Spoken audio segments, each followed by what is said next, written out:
Ya, selamat pagi mahasiswa. Sekarang saya akan menjelaskan mengenai keseimbangan dua sektor. Apa itu keseimbangan ekonomi dua sektor? Adalah keseimbangan ekonomi dilihat dari sisi pengeluaran agregat. Pengeluaran itu sudah kita bahas minggu lalu, terdiri dari beberapa komponen, yaitu ada rumah tangga konsumen, ada rumah tangga produsen, ada pemerintah, dan ada rumah tangga luar negeri. Nah, jika kita sekarang akan membahas keseimbangan dua sektor, maka kita akan membahas dua komponen saja yang mempengaruhi pendapatan nasional, yaitu rumah tangga konsumen dan rumah tangga produsen. Sebelum membahas jauh mengenai pendapatan keseimbangan dua sektor, terlebih dahulu saya akan membahas yang pertama adalah rumah tangga konsumen. Banyak sekali faktor yang mempengaruhi pengeluaran rumah tangga konsumen. Salah satu yang paling mempengaruhi adalah pendapatan konsumen itu sendiri. Sekarang kita contohkan. Kalau misalnya kita sebagai konsumen punya pendapatan, maka pendapatan yang kita terima itu pertama kali akan kita gunakan untuk apa? Pasti untuk konsumsi. Ya, jadi pengeluaran konsumen itu berupa konsumsi. Konsumsi itu dipengaruhi, besar kecilnya konsumsi dipengaruhi oleh besar kecilnya pendapatan. Baik, sekarang mahasiswa coba lihat halaman 108 di buku Sadono Sukirno, Pengantar Makroekonomi. Saya jelaskan di tabel ini, semoga terlihat jelas ya. Ada pendapatan disposable. Pendapatan disposable itu adalah pendapatan yang siap dibelanjakan oleh konsumen, dimulai dari 0. Kenapa 0? Karena kita menganggap bahwa konsumen itu tidak punya pendapatan. Ya, artinya belum bekerja, jadi pendapatannya 0. Lalu pendapatannya naik dari 100, 200, 300, 400 sampai dengan 1000. Nah, kolom kedua ada pengeluaran konsumsi. Pengeluaran konsumsi pada saat, lihat saudara, pada saat pendapatan sama dengan 0, pengeluaran konsumsinya sebesar 125. Ya, saudara bisa lebih jelasnya lihat di buku masing-masing. Nah, artinya apa? Pada saat kita tidak punya pendapatan, tetap kita harus mengeluarkan konsumsi kita. Berupa apa? Berupa kebutuhan primer. Jadi walaupun kita tidak punya pendapatan, kita tetap harus makan, tetap kita harus punya baju gitu ya. Nah, itu adalah disebut konsumsi otonom sebesar 125. Contoh di tabel ini. Nah, di tabel yang ketiga ada tabungan. Nah, pada saat pendapatan 0, konsumsi 125, tabungannya minus 125. Nah, itu namanya di saving. Maksudnya apa? Untuk memenuhi pendapatan, untuk memenuhi konsumsi otonom yang sebesar 125 tadi, harus mengambil dari saving, harus mengambil dari tabungan. Karena diasumsikan kita tidak punya pendapatan untuk kita makan sebesar 125. Jadi mau tidak mau kita harus ngambil tabungan kita sebesar 125. Coba kita lihat pada saat pendapatan disposable 200, ya 200, maka pengeluaran konsumsinya sebesar 275. Nah, pendapatannya 200, sedangkan kebutuhan untuk konsumsinya 275. Berarti pendapatannya masih kurang kan untuk memenuhi konsumsi otonom sebesar 75. Maka dari itu di savingnya atau pengambilan tabungannya sebesar 375. sebesar minus 75, artinya kita mengambil tabungan sebesar 75 untuk menutupi konsumsi sebesar 275 karena pendapatan kita masih 200. Nah, lihat pada saat pendapatan 500, coba saudara lihat, pada saat pendapatan 500, pengeluaran konsumsi pun 500, maka tabungannya sama dengan 0. Ya, tetapi jika pendapatannya naik menjadi 1000, pengeluaran konsumsinya sebesar 875, maka kita masih punya tabungan sebesar 125. Nah, sampai di sini ada yang mau ditanyakan? Jika ada yang mau ditanyakan, silahkan chat di WA Group. Dari beberapa contoh pendapatan disposable yang ada di dalam tabel tadi, saudara bisa lihat semakin naik pendapatan disposable konsumen, maka konsumsinya pun semakin naik, semakin bertambah. Nah, sekarang yang jadi pertanyaan, bagaimana cara menghitung kecondongan mengkonsumsi? Kecondongan itu adalah seberapa besar bagian dari pendapatan disposable yang digunakan untuk konsumsi. Karena saya yakin tidak semua pendapatan disposable itu akan dipakai untuk konsumsi. Tetapi perubahan konsumsi itu pun tidak selalu sama dengan perubahan pendapatan disposable. Ini dinamakan dengan marginal propensity to consume atau disingkat dengan MPC. Saudara mungkin pernah mendengar itu ya, MPC atau marginal propensity to consume. Oke, MPC, kecondongan mengkonsumsi atau seberapa besar pendapatan disposable kita digunakan untuk mengkonsumsi. Dari mana kita tahu MPC ini? Kita akan dapatkan nilai MPC ini dari delta C per delta Y. Gitu ya, delta C per delta Y. Nah, misalkan tadi ada pendapatannya itu 100, 200, 300, 400 misalnya. Konsumsinya dari mulai 85, 125, 210 sampai dengan 340. Nah, untuk mendapatkan MPC kita cari delta C, perubahan. Boleh saudara misalnya menggunakan perubahan yang pertama dari 85 ke 125. Nah, perubahannya berapa? 40 ya. Perubahannya 40. Nah, kalau saudara menggunakan perubahan C yang pertama dan kedua, maka saudara juga harus menggunakan Y yang pertama dan yang kedua. Perubahannya adalah 100. Maka kita bisa tuliskan delta C-nya 40, delta Y-nya 100. 40 dibagi 100, berapa ya? 0, coba kalkulatornya. Nah, jadi kalau belajar hitungan harus siap kalkulator ya. Oke, isinya adalah 0,4. Gitu. Jadi, kesimpulan dari nilai 0,4 itu apa?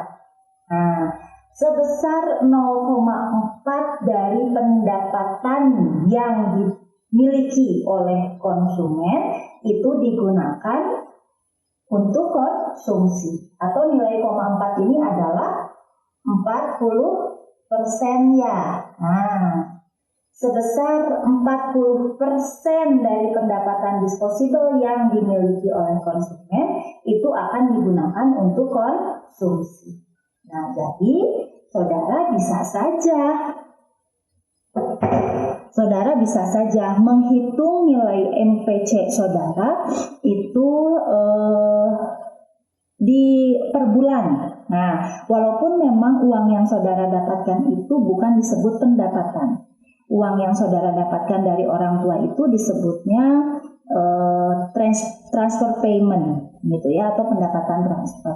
Nah, bukan pendapatan disposable yang sama seperti konsep yang saya jelaskan, tapi saudara di situ bisa menghitung jika sebelum pandemi mungkin orang tua memberi per bulannya itu lebih besar dibandingkan saat pandemi, karena orang tua menganggap saat pandemi itu saudara ada di rumah. Nah, coba bandingkan perubahan konsumsi pada saat pandemi dengan sebelum pandemi, dan dibandingkan dengan transfer payment pada saat saudara dapatkan sebelum pandemi dan saat pandemi. Itu berapa nilai MPC-nya? Nah, di situ saudara bisa mengetahui, oh ternyata jika saya nanti punya pendapatan sekian juta, maka titik-titik persennya itu akan digunakan untuk konsumsi gitu.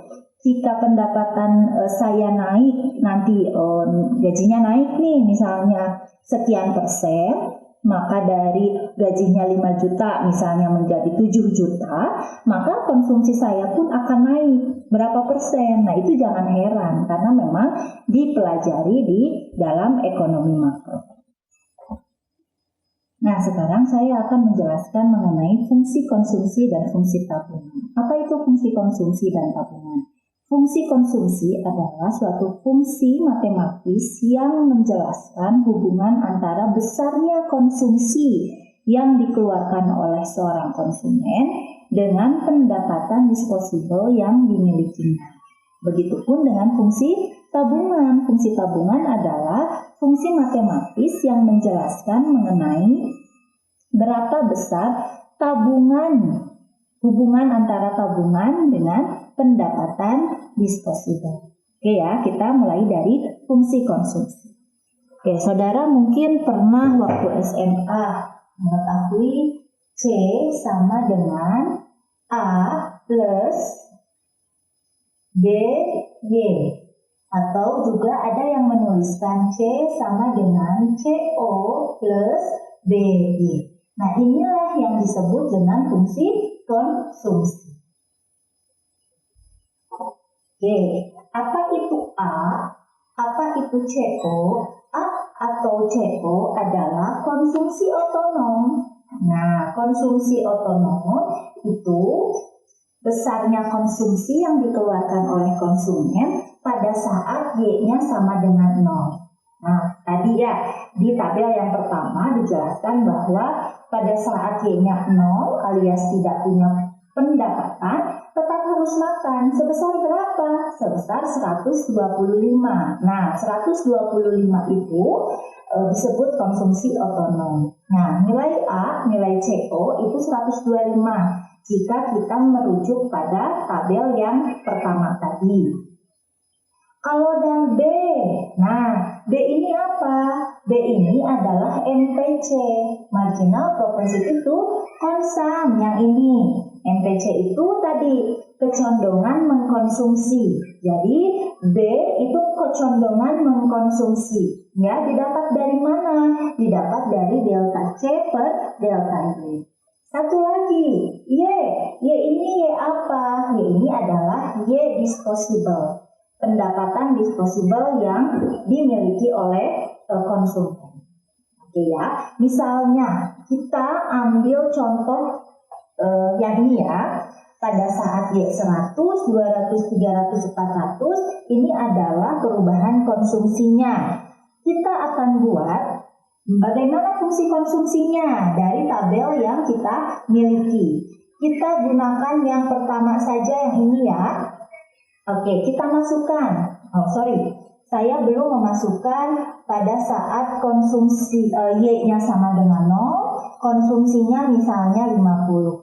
Nah, kalau seperti itu, maka kita akan bisa membuat fungsi konsumsi C sama dengan 50. Nah, 50 dari mana? 50 pada saat Y-nya sama dengan 0. Pada saat tidak punya pendapatan, C. Konsumsi otonomnya sebesar 50. Plus, nilai MPC-nya berapa? Kalau nilai MPC-nya berarti saudara cari perubahan yang ini. 50 ke 85 berapa? 35 ya? 35. Perubahan Y dari 0 ke 100 berapa? Ya 100. Berarti saudara bisa membuat nilai MPC-nya sama dengan delta C. 35 per 100 sama dengan 0,35. Nah, berarti di sini nilai D-nya sebesar 0,35. Y-nya tuliskan lagi. Oke. Dari tabel yang saya tuliskan tadi, kita dapat membuat fungsi konsumsi. Saya ulangi ya, fungsi konsumsi terdiri dari komponen konsumsi otonom. Konsumsi otonom tertulis di sini 50. 50 itu pada saat Y sama dengan 0, konsumsi otonomnya 50. B itu didapatkan dari delta C per delta Y. Delta C-nya berapa nih? Dari 50 ke 85. 35 kan ya? Delta Y-nya berapa? Dari 0 ke 100. Jadi MPC-nya itu 35 dibagi 100 sebesar 0,35 Y. Ini adalah fungsi konsumsi. Oke, sekarang bagaimana dengan fungsi tabungannya? Nah, di sini ada fungsi konsumsi, saya ke pinggirnya ya, ada fungsi tabungan. Saving sama dengan, gitu ya, minus A. Oke, di sini tertulis A, konsumsi otonom, sedangkan di saving itu pakai minus A plus 1 min B kali Y. Nah, yang minus A itu apa?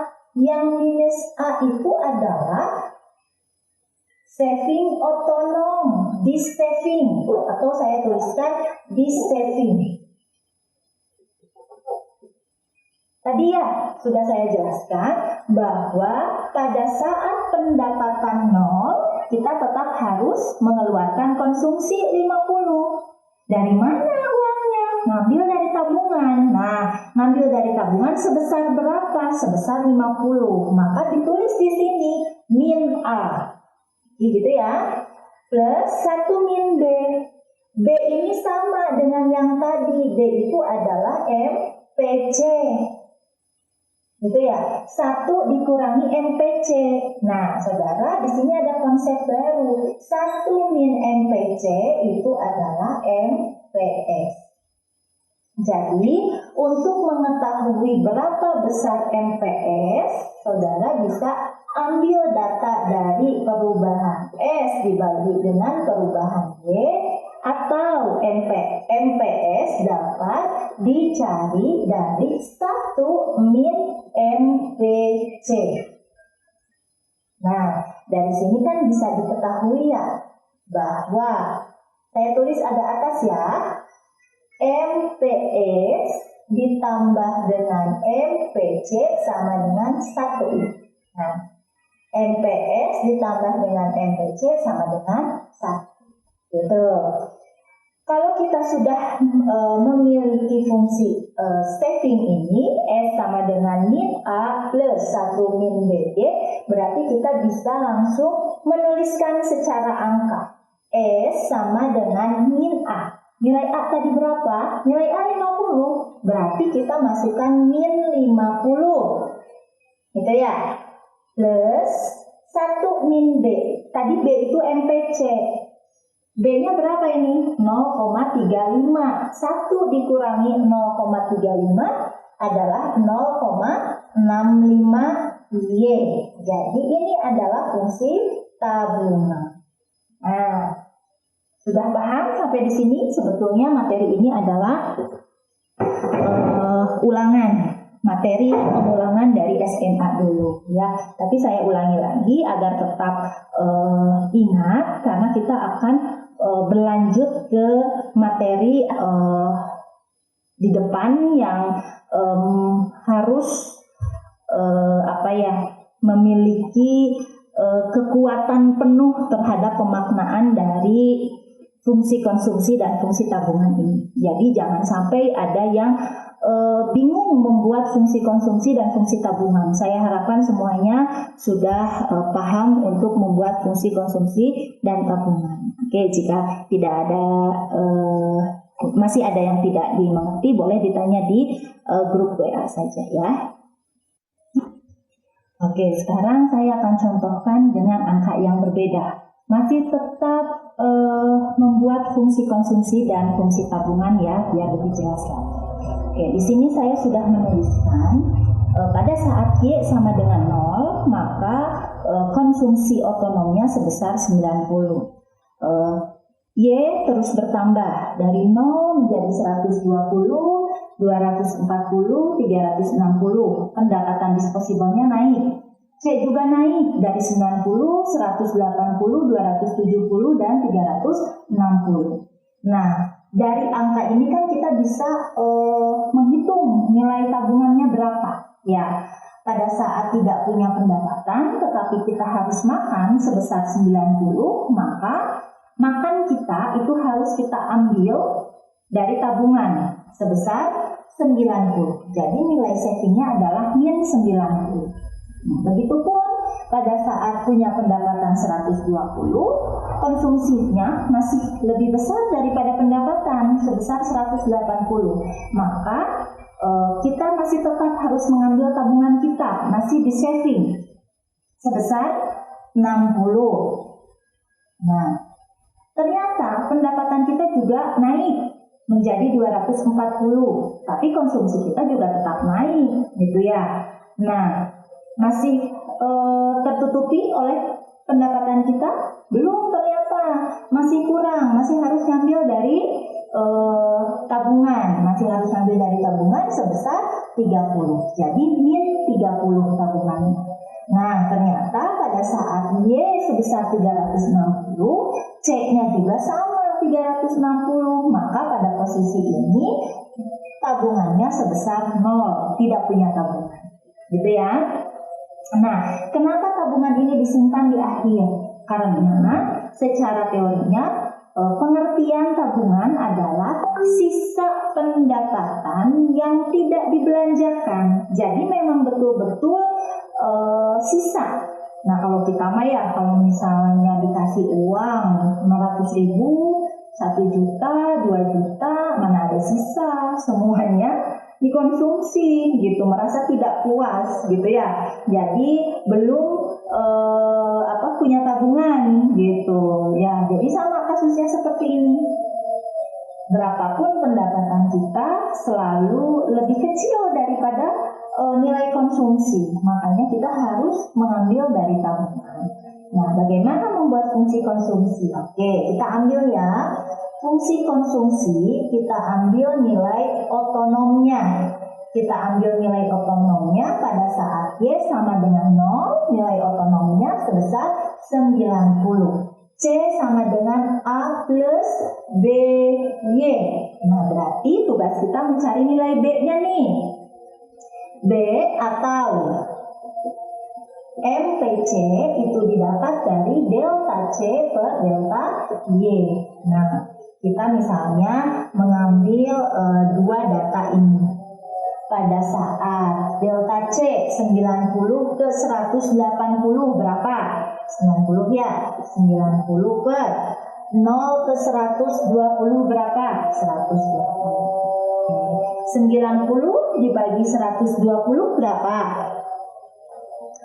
Oke, saya pakai kalkulator ya, takut salah. 90 dibagi 120, 0,75. Berarti nilai MPC-nya 0,75. Nah, nilai MPC ini kita pindahkan saja ke sini. 90 plus 0,75Y. Berarti kita sudah mendapatkan fungsi konsumsinya. C sama dengan 90 plus 0,75. Gitu ya. Bagaimana dengan fungsi tabungannya? Yang kita ambil dari sini saja. S sama dengan min A kan ya? E sama dengan min A plus 1 min B Y. Min A. Di sini A-nya 90, maka min A-nya min 90 plus 1 dikurangi B. B-nya 0,75. Berarti sisanya berapa? 1 dikurangi 0,75? 0,25Y. Nah, ini fungsi tabungannya. Gitu ya. Jadi, sekarang saya percaya semua mahasiswa sudah bisa membuat fungsi konsumsi dan fungsi tabungan dari data yang disajikan. Tapi harus hati-hati ya antara nilai A dan min A, antara nilai MPC dan MPS. Oke, saya lanjutkan lagi ya. Oke, sekarang saya akan lanjutkan lagi. Saudara sebetulnya bisa lihat di tabel 4.6 halaman 132. Sudah saya rangkum tabelnya di belakang saya. Tadi ya sudah saya contohkan pada saat Y sama dengan 0, C-nya otonom, C otonomnya 90, maka didapatkan fungsi konsumsinya 90 plus 0,75Y. Maka nilai CV-nya itu adalah min 90 plus 0,25Y. Nah, pendapatan terus bertambah banyak. Pendapatan terus bertambah banyak sampai 840, 960, 1080, 1200. Nah, pada saat pendapatan 1200, gitu ya, pendapatan maksimum yang ada di tabel 4.6, konsumsinya 990. Maka savingnya itu didapatkan dari mana? 1200 dikurangi 990 sebesar 210. Nah, saya tambahkan 2 kolom lagi, kolom I dan kolom A. Apa itu I? I itu investasi. Saya ulang ya, materi minggu sebelumnya, bahwa komponen dari rumah tangga perusahaan itu pengeluarannya berupa investasi. Oke ya, saya ulangi lagi, pengeluaran dari rumah tangga konsumen berupa konsumsi. Pengeluaran dari rumah tangga perusahaan atau produsen itu berupa investasi. Nah, nilai investasi di sini tetap 120 dicontohkannya. Jadi, karena kita akan mengulas mengenai keseimbangan pendapatan dua sektor, maka kita harus memiliki nilai C dan nilai I, gitu ya. Nah, AE itu apa, Bu? AE itu adalah agregat expenditure, pengeluaran agregat. Pengeluaran agregat atau agregat expenditure. Didapat dari mana? Pengeluaran expenditure dua sektor itu didapat dari nilai apa ya? Dua sektor. Nilai C dan nilai I. Ya, jadi kita jumlahkan nih. Nilai C dan nilai I-nya. C plus I-nya. 90 ditambah 120 berapa? 210. 180 ditambah 120 berapa? 300 ya. Selanjutnya sampai bawah nih, 990 ditambah 120 berapa?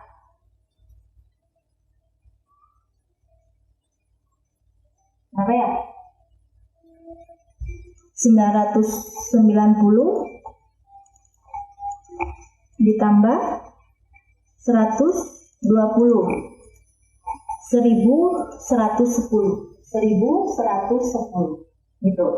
Jadi nilai agregat expenditure atau pengeluaran agregat dua sektor itu didapat dari konsumsi. Pengeluaran konsumsi rumah tangga konsumen ditambah dengan pengeluaran investasi rumah tangga produsen atau perusahaan, gitu ya. Nah, sekarang bagaimana pendekatan aljabarnya dari pengeluaran agregat dua sektor ini? Nah, Keseimbangan pendapatan dua sektor itu kita bisa melihat dari dua pendekatan. Pendekatan yang pertama adalah pendekatan pengeluaran atau tadi saya jelaskan sebagai agregat expenditure. Didapat dari mana? Y sama dengan C plus I, konsumsi ditambah dengan pengeluaran investasi. Atau kita menggunakan pendekatan suntikan dan bocoran. Itu didapatkan dari I sama dengan S. I itu apa? Investasi. S itu apa? Saving. Gitu ya. Nah, kita kan sudah punya nih fungsi konsumsi, fungsi saving, dan nilai investasi.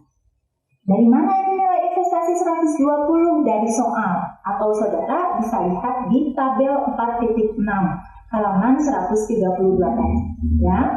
Nah, kita cari berapa pendapatan nasional keseimbangan menggunakan dua pendekatan ini dengan matematis, dengan aljabar. Karena nanti kita akan menemukan pendapatan nasional ini dengan metode kurvanya. Ya, sekarang yang matematisnya dulu.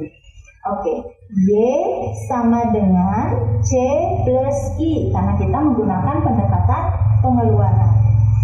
Oke, kita tuliskan Y sama dengan nilai C-nya kita sudah punya ya, 90 plus 0,75 Y plus I-nya punya tidak? Punya, sebesar 120. Nah, di sini ada nilai Y dan nilai Y yang sama. Nilai Y-nya kita pindahkan ke sebelah kiri sama dengan Y yang ini ya.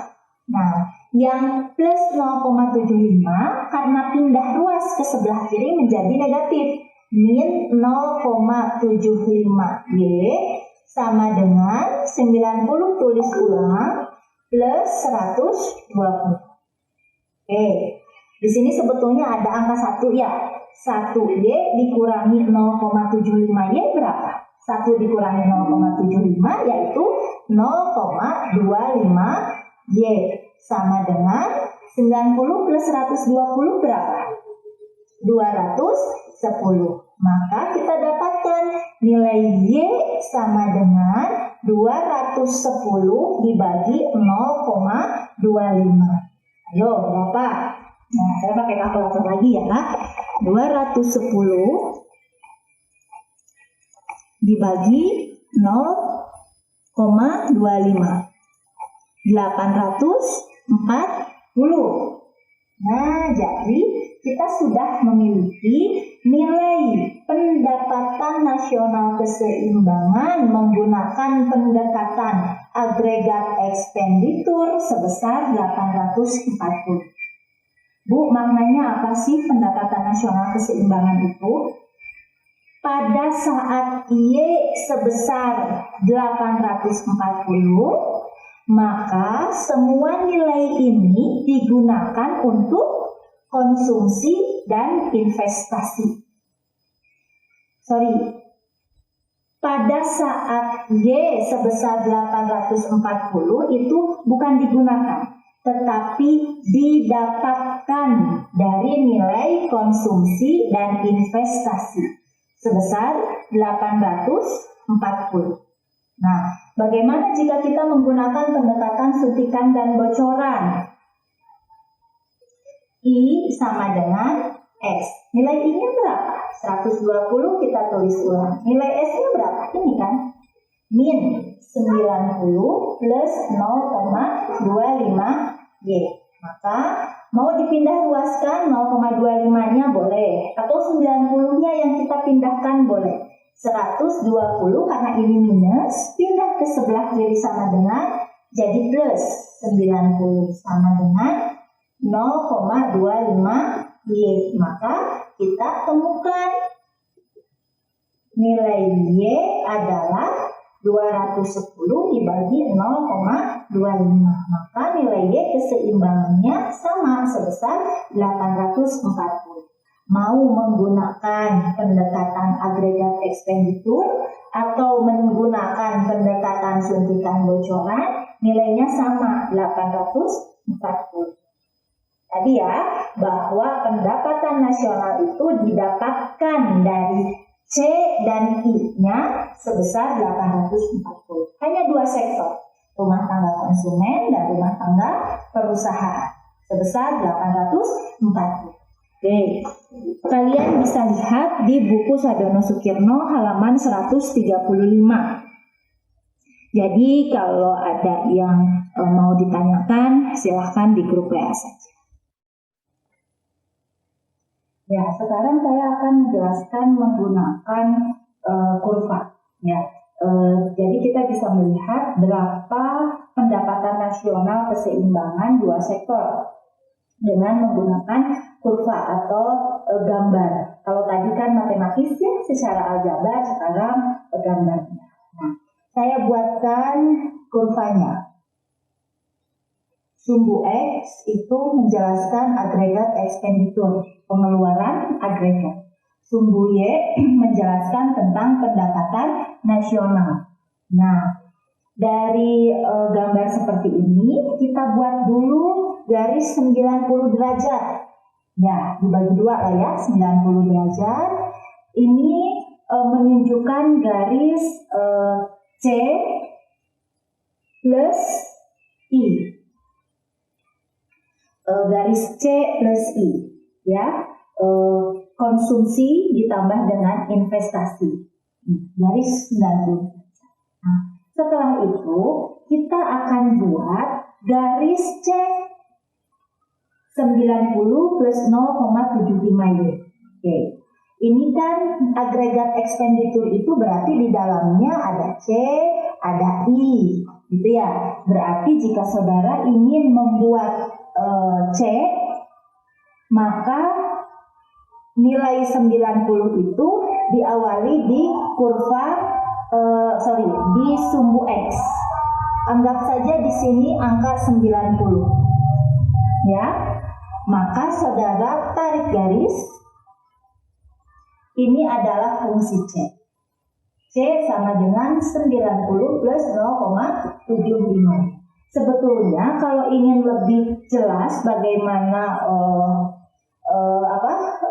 penggambaran kurva C itu, saudara sudah mendapatkan materi di matematika ekonomi bagaimana membuat kurva. Jadi saya tidak akan menjelaskan kenapa tarik garisnya ke kanan, ke kiri, ke bawah, karena itu ada di matematika ekonomi. Jadi garis C atau kurva C itu diawali titik 90. Kenapa? Karena 90 ini menjadi konsumsi otonom. Titik awal gitu ya untuk membuat nilai konsumsi ini. Oke, 90. Nah, ternyata di sini ada perpotongan nilai C dengan garis yang C plus I tadi. Nah, kita ambil garis ke bawah. Berarti di sini harusnya ada angka dong. Berapa nilai dari pendapatan nasional pada saat C-nya itu berpotongan dengan C plus I. Nah, dari mana nilai ini? Bagaimana cara mendapatkan nilainya? Saudara tinggal memasukkan saja. Nilai C sama dengan 90 plus 0,75 Y.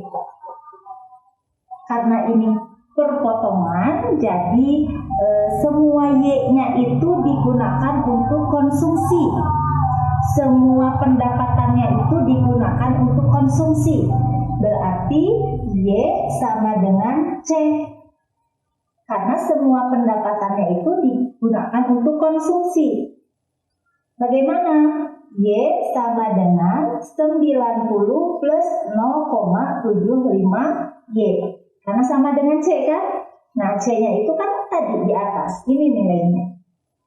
Nah, karena sama-sama ada variabel Y, maka pindah ruaskan. Y min 0,75 Y sama dengan 90.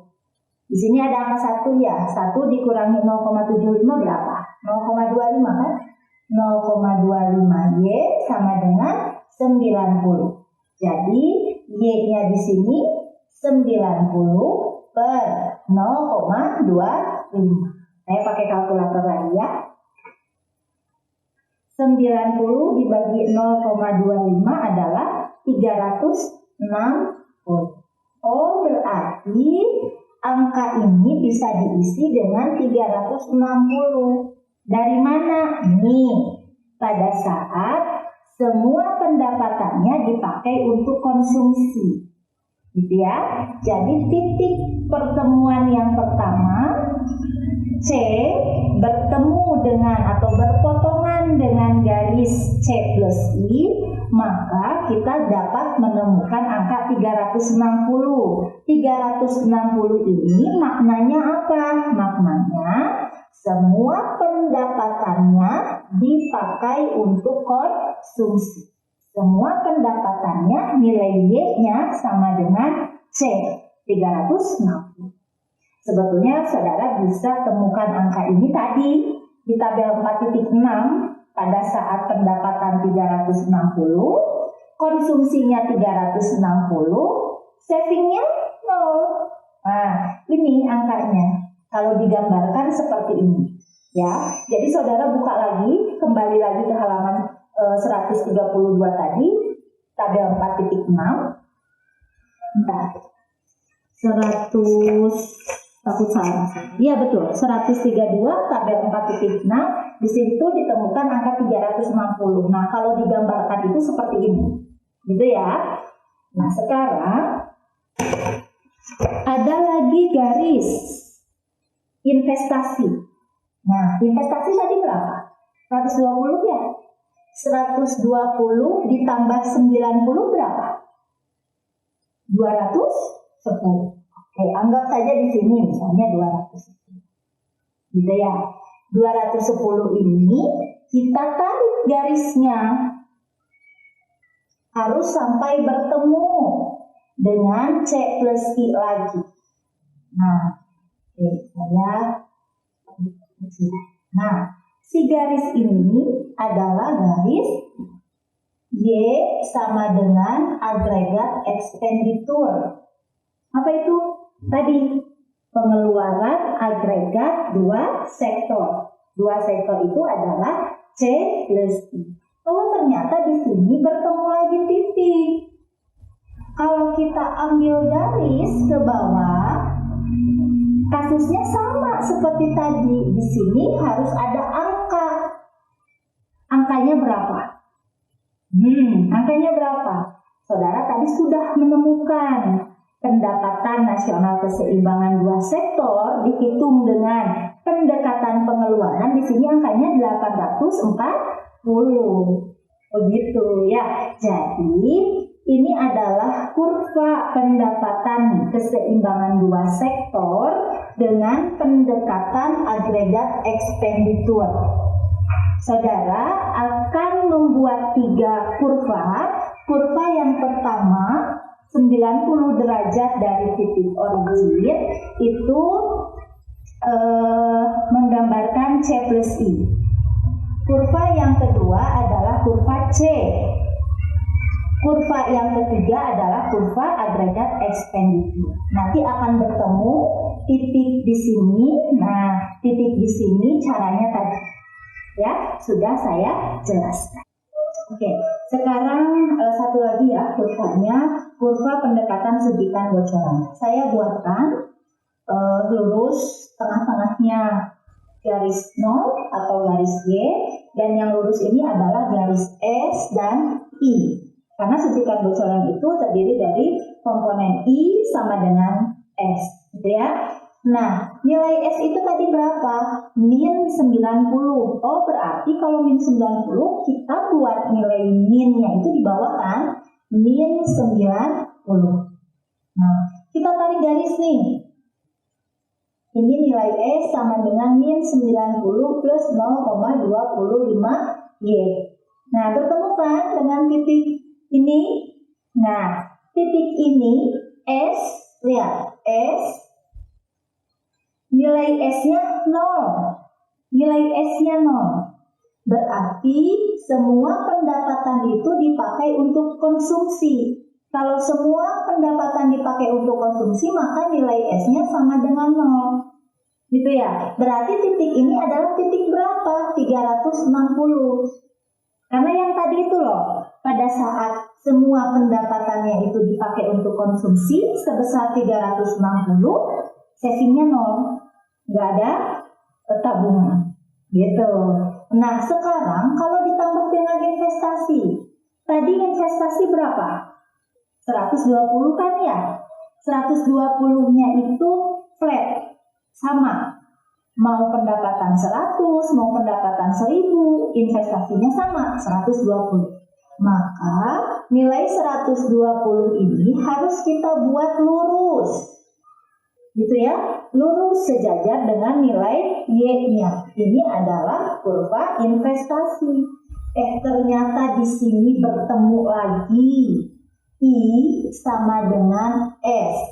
Ya kan? Ini nilai I, ini nilai S. Berapa angkanya? Kan tadi kita sudah hitung menggunakan pendekatan suntikan bocoran bahwa pendapatan keseimbangan dua sektor senilai 800, di bawah ke bawah ya, 840. Jadi pendapatan keseimbangan dua sektor 840 menggunakan pendekatan suntikan bocoran itu seperti ini gambarnya. Gitu ya? Oke, paham ya? Saudara bisa lihat di halaman 134.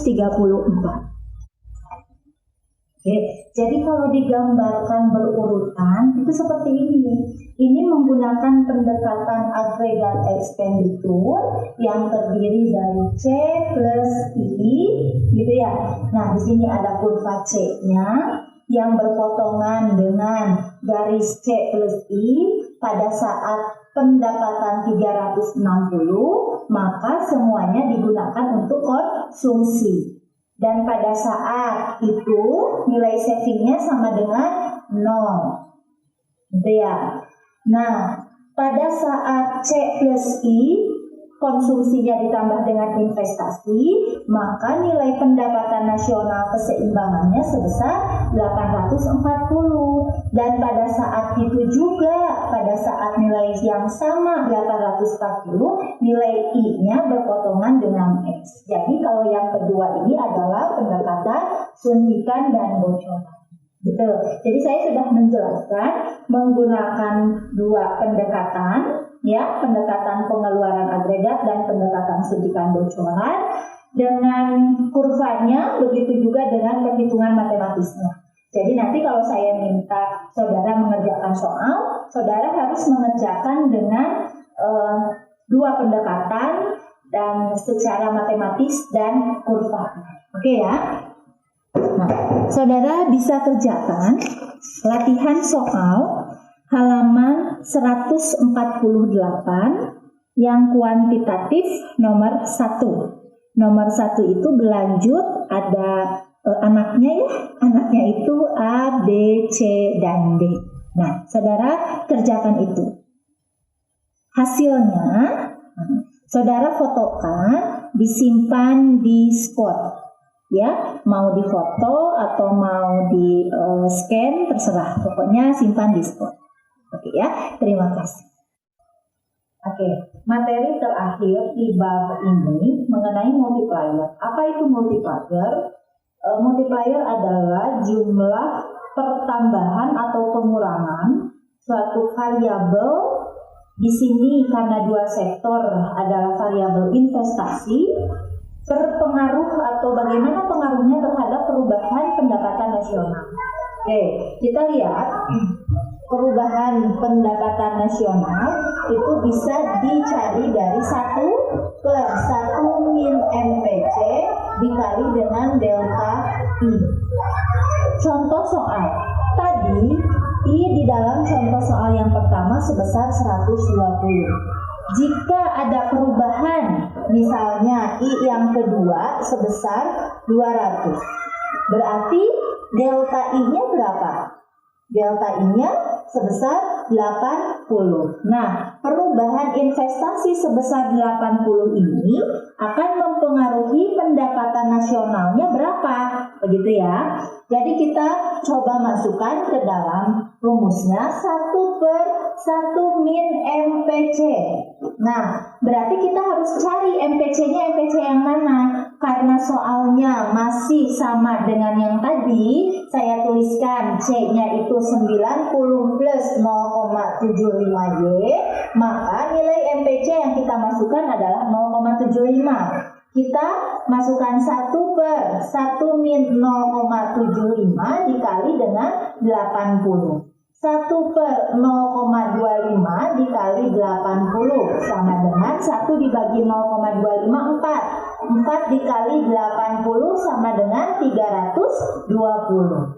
Oh, berarti kesimpulannya jika investasi bertambah 80, maka pendapatan nasional akan bertambah sebesar 320. Nah, ini adalah salah satu kerjanya pemerintah.